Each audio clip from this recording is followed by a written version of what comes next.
தங்கதுரை, நீ வெளியே வரலாம்.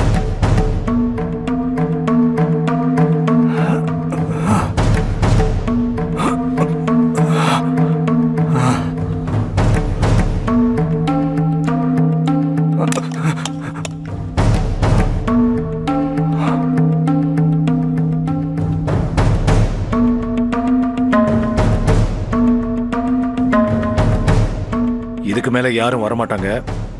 நல்ல சாவகாசமா உட்காரு. உட்கார்றா.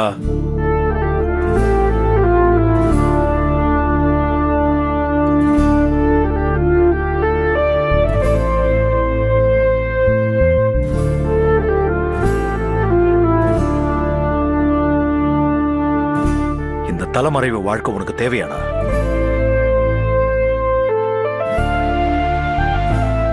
இந்த மாதிரி ஓடி ஒளிஞ்சு வாடுற வம்சமாடா நம்ம வம்சம்.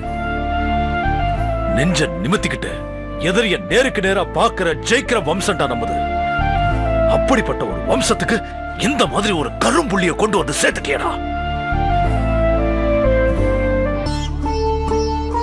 இங்க நீயும் நிம்மதியா இல்ல, நாங்களும் நிம்மதியா இல்ல.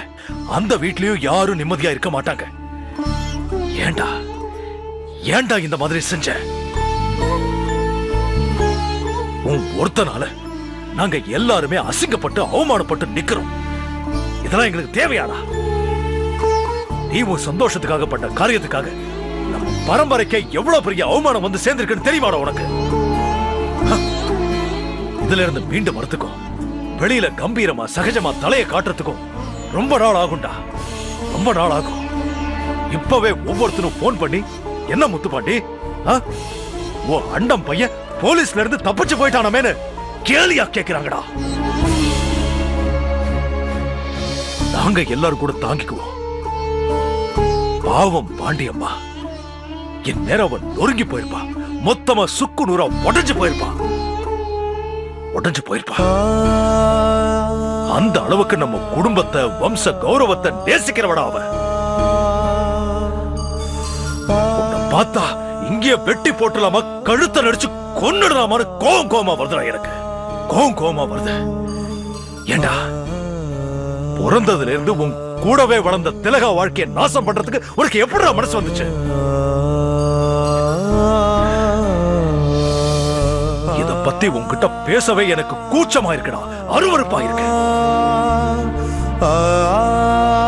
தாலியை கட்டி திலகாவை உனக்கு சொந்தமாக்கிக்கிற வரைக்கும் உனக்கு பொறுமையே இல்லையா? சொல்றா. ஏண்டா தாலியை கட்டுற வரைக்கும் உனக்கு பொறுமையா இல்லையா? பொறுமை வேணும்டா. எதுக்கும் பொறுமை வேணும், எல்லாத்துக்கும் பொறுமை வேணும். தவழற வயசுல தவழ்ந்துதான் ஆகணும். அந்த வயசுல எழுந்து ஆட நினைச்சா கீழே விழுந்து அடிப்பட்டு அவமானப்பட்டு இதோ இப்படிதான் நிக்கணும். நீயும் திலகாவும் இப்படிதான் அவமானப்பட்டு நிக்கிறீங்க. அடக்கம் வேணும்டா. எல்லாத்துக்கும் பொசுக்கு பொசுக்குன்னு பொங்கி புறப்படக்கூடாது. இது நல்லதா கெட்டதா, அது மூலமா நம்ம குடும்பத்துக்கு கௌரவம் வருமா இல்ல கேவலம் வந்து தொலையுமான்னு நல்லது கெட்டதை சீர்தூக்கி பார்க்கிற அடக்கம் வேணும்டா. இது உனக்கும் திலகாவுக்கும் மட்டும் அவமானம் இல்லடா, நம்ம வம்சத்துக்கே வந்து சேர்ந்திருக்கிற அவமானம்.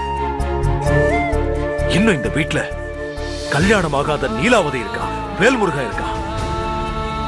இந்த வெக்கக்கேடான விஷயத்துக்கு பின்னாடி உன் தங்கச்சிய பொண்ணு கட்டி எவன்டா வருவான்? வேல்முருகனை மாப்பிள்ளை கட்டி எவன்டா வருவான்? சொல்டா. உன்னால அவங்க நடத்த மேலேயே சந்தேகம் வருமா வராதா? நீ விளையாட்டா செஞ்ச விஷயத்துக்கு பின்னாடி எவ்வளவு பெரிய விபரீதம் இருக்குன்னு இப்போவாது புரியுதா உனக்கு? உன்னால திலகா வாழ்க்கை மட்டும் இல்ல, உன் தங்கச்சி நீலாவதி வாழ்க்கை கூடவே வேல்முருகன் வாழ்க்கையும் கேள்விக்குறியா நிக்குது. நம்ம குடும்பத்துக்கு இது தேவையா?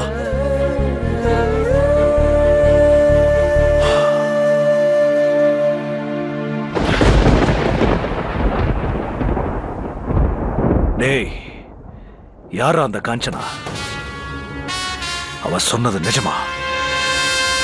சொல்றா. அந்த காஞ்சனா உனக்கும் அவளுக்கும் பழக்கம் இருந்ததா சொல்றா. அதனால அவ கர்ப்பமானதாவும் சொல்றா. அவ சொல்றது உண்மையா? டேய் சொல்றா, அவன் சொல்றது உண்மையா?